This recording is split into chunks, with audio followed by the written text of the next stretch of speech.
Yo what's up guys, hi my name is Sahil और आज हम लोग देखने वाले हैं क्रेजी इंडियन कॉन्स्पिरेसी थ्योरीज। और हमारे कॉन्स्पिरेसी थ्योरी एक्सपर्ट भाई दैट इज फिंग की वीडियो आज मैं देखने वाला हूँ। सिंस मैंने कुछ टाइम से फिंग की वीडियोस पे काफी ज्यादा इंटरेस्ट लेना स्टार्ट कर दिया है।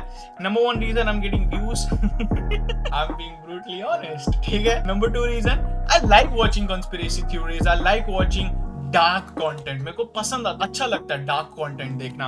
और नंबर थ्री, आप लोग इतना मजा करते हो, आप लोग इतना एंजॉय करते हो, तो आप लोगों ने भरपूर मात्रा में मेरे को पुश किया कि कंस्पिरेसी थ्योरीज देखो मेरे भाई। तो there you go, today we will be watching today we will be today okay today we will be watching conspiracy theories by फिंग। Let's get to the video.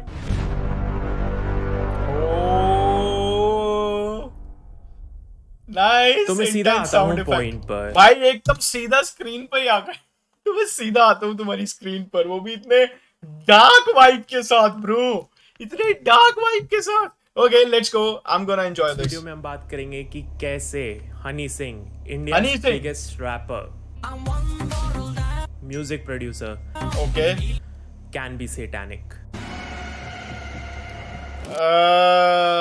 What do you guys think? इस video में आगे जाने से पहले what do you guys think कि Honey Singh satanic है? I believe he is not. Do I believe he is not? He used to be. No, I don't no, I don't no. Oh, Honey Singh is satanic. तो पहली conspiracy theory पे आते हैं जो है it might be possible that Honey Singh is satanic. तुम में से जिनको नहीं पता कि सेटन या सेटनिज्म क्या है, मैं तुम्हें बहुत आसान तरीके में समझा देता हूँ। The prince of evil spirits is Satan. Satan को तुम एक तरह से ऑपोजिट ऑफ गॉड ले सकते हो। इस दुनिया में जो सबसे इविल बीइंग है दैट इज सेटन। मैं तुम्हें थोड़ी सी बेसिक नॉलेज दे देता हूँ सेटनिज्म के बारे में, जिससे तुम्हें आसानी रहेगी। The people who worship devil, basically devil worshippers, या फिर people who worship evil spirits, those people are known as satanics. Satanic language में हैंड साइंस यूज होते हैं और जो सबसे ज्यादा हैंड साइंस यूज होते हैं वो है ये एंड ये। MC Stan।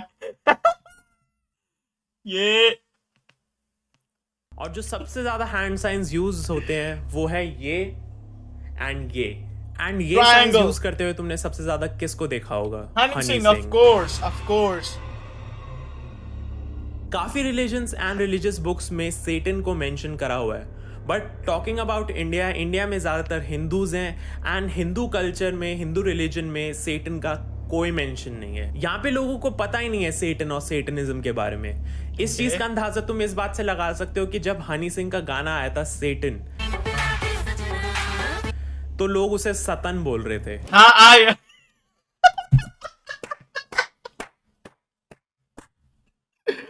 This is so true। This is so true। मैं भी शायद उन लोगों में से एक था जो सतन बोल रहा था। Oh my God। पिंक भाई, don't roast me like that after like 12 or 13 years। Main point ये है उस गाने का नाम सेटन क्यों रखा गया था? क्यों रखा गाने गया में था? भी सेटन से रिलेटेड कुछ नहीं था। कहा जाता है कि सेटन के पास थोड़ी कम पावर होती है क्योंकि सेटन को फॉलो करने वाले लोग बहुत कम होते हैं। एंड जो लोग सेटन को फॉलो करते हैं वो पूरी कोशिश करते हैं कि वो और लोगों को अपने ग्रुप में इंक्लूड कर ले और लोगों को ढूंढे जो सेटनिज्म फॉलो करना शुरू करे। जस्ट इमेजिन जब ये सॉन्ग आया होगा, लोगों को पता चला होगा कि हनी सिंह का कोई गाना आया है सेटन या सतन, उन्हें जो भी बोलना था वो जाके सर्च करेंगे इस गाने को। वो गूगल पे जाएंगे एंड दे विल राइट सेटन। उन्हें गूगल पे हनी सिंह सेटन नहीं मिलेगा, उनको सेटन मिलेगा। ओके, इस तरह से काफी लोगों ने एक्सप्लोर करा होगा सेटनिज्म को। इस चीज से हम कह सकते हैं एक तरह से हनी सिंह प्रमोट कर रहा है सेटन को। मैंने सबसे पहले कब एक्सप्लोर किया था सेटन को? मैं मतलब लाइक मेरे को कब पता चला था इल्यूमिनाटी नाम की कोई चीज है या ऐसा कुछ है? आई थिंक सो जिस साल मैंने रैप सुनना शुरू किया उसी साल मेरे को पता चला। आई गेस सो, या हाँ, आई बिलीव दैट। क्योंकि मेरा एक फ्रेंड था जिसने बेसिकली मेरे को रैप बताया था सबसे फर्स्ट टाइम भाई, बाहर के बंदे हैं ऐसे रैपर्स, उसी ने ही शायद मेरे को फर्स्ट टाइम बताया था कि इल्यूमिनाटी करके कोई ग्रुप है, कोई चीज होती है। उसने मेरे को बताया था जेजी इल्यूमिनाटी है, प्रोडिजी इल्यूमिनाटी है, ऐसे करके उसने मेरे को 2-3 नाम बताए थे। बट हाँ, वो टाइम था जब मेरे को पहली बार, I was in like 7th का class, I guess, I believe so. which is a part of Satanism. Satan spreads evil ideology. वो evil चीजें सिखाता है and वो लोगों को self destructive बनाता है. Satan forces its followers to follow the wrong path. वो लोगों को self destructive बनाता है. Same जो हनी सिंह कर रहा है. पार्टी, बूज, नशे, लड़कियां, ये सारे मैसेजेस हनी सिंह स्प्रेड करता है अपने सॉन्ग्स के थ्रू। मैंने बहुत कम देखा है कि हनी सिंह का भी कोई अच्छा मैसेज स्प्रेड कर रहा हो। हनी सिंह के पहले गानों पे अच्छी वाइब्स होती थी। हनी सिंह ने पहले भगत सिंह पे भी गाने बनाए हुए हैं, बट वो एल्बम में वो गाने चले नहीं। कहा जाता है कि म्यूजिशियंस और जितनी भी फेमस पर्सनालिटीज होती है उनमें से काफी सारी ऐसी हैं जिन्होंने अपनी सोल ट्रेड करी है सेटन के साथ इन exchange of fame and success. एक कंस्पिरेसी थ्योरी ये भी है, वो ये है कि मैंने पढ़ा था इसको कहीं इंटरनेट पे कि टूपाक बहुत बड़ा एक सैटेनिक पर्सनैलिटी था, और टूपाक ने अपनी I see again it is a conspiracy theory, ठीक है, it's not a real story, I don't know what is happening, मैंने जो सुना है कहीं पे पढ़ा है वो बता रहा हूँ। और लोग बिलीव करते हैं, कुछ लोग ऐसे हैं जो बिलीव करते हैं कि Tupac is not actually dead, उसने अपनी डेथ को फेक किया है ताकि वो ये इल्यूमिनाटी या इन सब चीजों से वो बच सके, लाइक इट्स वो रास्ता बाहर निकाला जा, आई don't no, but this is something that I have heard. Google कर लेना, शायद आपको कहीं पे ये कंस्पिरेसी थ्योरी का जिक्र मिले। थ्योरी के हिसाब से जब पहले हनी सिंह नहीं चल रहा था, इट्स पॉसिबल कि उसने अपनी सोल सेटन को सेल कर दी in exchange of fame and success. ये सिर्फ एक थ्योरी है, मैं इसमें कुछ नहीं कह रहा। सेटन का एक नंबर होता है 666। अभी काफी टाइम से हनी सिंह बीमार थे एंड अब वो वापस आए हैं एंड उन्होंने बताया है कि उस टाइम पे उन्हें छोटी छोटी चीजों से डर लगता था। वो अपने घर वालों से डरते थे, वो अपनी शैडो से डरते थे। एक तरह से हम ये कह सकते हैं कि हनी सिंह का खुद पे ही कंट्रोल नहीं था, जो ज्यादातर तभी होता है जब तुमने सेटन के साथ डील करी हो एंड तुम बाद में उस डील से भागने लगो। मैं इमेजिन भी नहीं कर सकता उस टाइम हनी सिंह ने क्या सफर करा होगा। When he came out in public, वो बहुत स्पेसिफिक थे, बहुत स्पेसिफिक कि वो 18 मंथ्स के लिए गायब थे। 18 मंथ्स का जो टाइम पीरियड था वो बार बार मेंशन हो रहा था। जैसा मैंने तुम्हें पहले बताया कि सेटन का नंबर होता है 666 और सैटेनिक लैंग्वेज में एक हैंड साइन होता है जो बहुत ज्यादा यूज होता है, वो है ये This depicts 6 and 6. Oh, 6 1 6. There comes the second 6 and there comes, oh my god. तो मतलब मैं ऐसे इधर चलते हुए डाउनटाउन में लड़कियों को ऐसे ऐसे करता हूँ, so I'm telling them that they are devil. But like listen to this, 6 6 and 6, crazy भाई, crazy, and 18 months के लिए गायब थे, so 6 3s are 18. 666 को ऐड करते हो तो क्या आता है? Weird number भाई, weird combination. मैं एक बार फिर से बोल देता हूँ, I don't have anything against Honey Singh. He seems like a good guy. मैं बस चाहता हूँ अच्छा म्यूजिक प्रोड्यूस करे and I want him to be well. But अब मुझे पता है कि तुम हनी सिंह के गाने पहले की तरह नहीं सुन पाओगे। Bro, this is so true. India's Area 51. Let's go. India का second conspiracy theory is that India के पास अपना एक एरिया 51 हो सकता है। जिनको नहीं पता एरिया 51 क्या है, एरिया 51 एक एरिया था जिसको यूएस गवर्नमेंट ने पूरी दुनिया से छुपा के रखा हुआ था for a very long time. धीरे धीरे लोगों ने इस जगह को डिस्कवर करने लगा एंड बाद में जाके यूएस गवर्नमेंट ने भी एडमिट करा कि हाँ ऐसी एक जगह है। कहा जाता है कि उस जगह पे weapon testing and new age weapons create होते हैं एंड इवन एलियंस से बातें होती हैं। मिलिट्री ऑपरेशंस में वहां क्या होता है किसी को नहीं पता। बट थोड़े टाइम पहले ये कंस्पिरेसी थियरी आई है कि इंडिया के पास सेम ऐसी जगह है इन कोंग का ला which is at the border of China. जो लोग उस एरिया के पास रहते हैं उन्होंने खुद बताया कि उन्होंने यूएफओस को देखा है जमीन से निकलते हुए और जमीन में वापस जाते हुए। उन्होंने खुद कहा है कि वहां पे उन्होंने एलियन एक्टिविटी देखी है। लोगों ने वहां पे यूएफओस देखे हैं थ्रू गूगल मैप्स। लोगों ने वहां पे मिलिट्री कैंप्स भी देखे हैं। कहा जाता है कि उस एरिया को दोनों कंट्रीज रन कर रही हैं। जो उस एरिया को गार्ड कर रहे हैं, जब उनसे पूछा जाता है कि वो सही में यूएफओस है तो वो कहते हैं ऐसा नहीं है, वो सिर्फ चाइनीज फायर लैंटर्न्स थे बट क्या वो सच में चाइनीज फायर लैंटर्न्स थे? Oh my God, is it true? भाई ये सुन के तो मेरे को ऐसा लग रहा है, अपना मैं प्राउड फील कर रहा हूँ, अपना इंडिया भी पॉपुलर है भाई। अपने इंडिया में भी एलियंस का एरिया 51 है, अपने इंडिया में भी एलियंस आते हैं। तुम्हें क्या लगा था सिर्फ अमेरिका में ही आते हैं? इधर भी आते हैं bro. This is a good news. Alien invasion कहाँ पे हुआ? अब जब एलियंस की बात हो ही रही है तो it might be possible that India has been visited by aliens. On December 18, 2012 11:25 AM पे जोधपुर में एक सोनिक बूम हुआ था।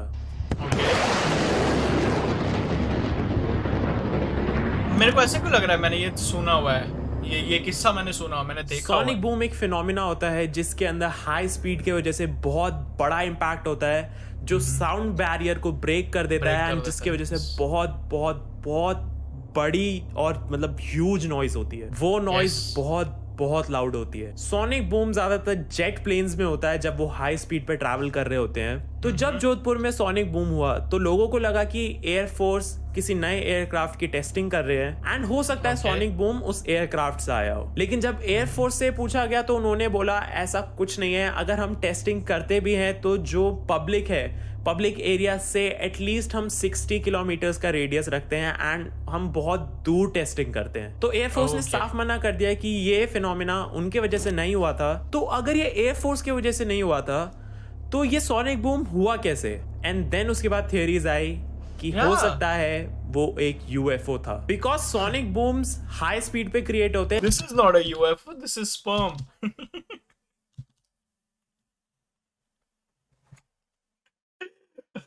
Oh my god. यार, what is wrong with my brain? UFO था because sonic booms high speed पे create होते हैं, लेकिन हमारे जेट्स भी इतने फास्ट नहीं है कि सोनिक बूम होते ही दे वैनिश। क्योंकि जब सोनिक बूम हुआ था लोग बाहर निकल के आए थे देखने की क्या हुआ है। काफी लोग बाहर ही घूम रहे थे and they saw nothing. It has to be a UFO. But just imagine तुम अपने घर के अंदर हो एंड तुम एक सोनिक बूम सुनते हो एंड उस लाउड नॉइज की वजह से तुम बाहर जाते हो and you see nothing. It has to be aliens. या terrifying situation. Unknown, 9 unknown men. Okay. अब आते हैं फोर्थ कंस्पिरेसी थियोरी पे। क्या इल्यूमिनाटी इंडिया से शुरू हुआ था? King Ashoka was one of the greatest rulers of all time. बहुत कम लोगों को पता है। ओह आई सी, 9 किंग अशोका के 9 बंदे थे। आई गेट इट, मेरे को पता चल गया कि ये कंस्पिरेसी थ्योरी कहाँ जा रही है।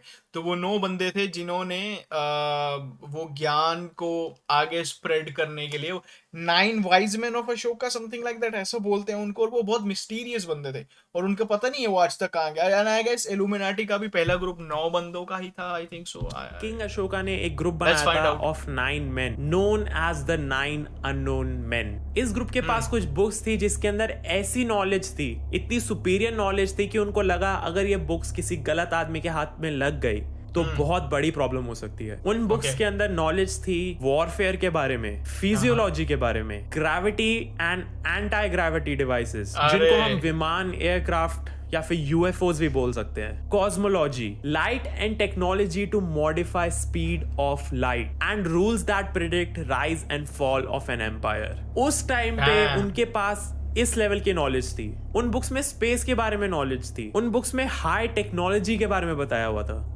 उनके पास इस लेवल की नॉलेज उस टाइम में थी। तो कंस्पिरेसी थ्योरीज कहती हैं कि जो वो ग्रुप था द 9 unknown men, वो अपने टाइम से बहुत आगे थे एंड जैसे जैसे टाइम बढ़ा वो भी बढ़े होंगे एंड उस ग्रुप ने अपनी नॉलेज है जो बुक्स है वो पास ऑन कर दी होंगी to the people they trust. And ऐसे ही करते करते वो नॉलेज ग्रो भी हुई एंड पास ऑन भी होती गई एंड आज जिनके पास वो नॉलेज है that can be the illuminati.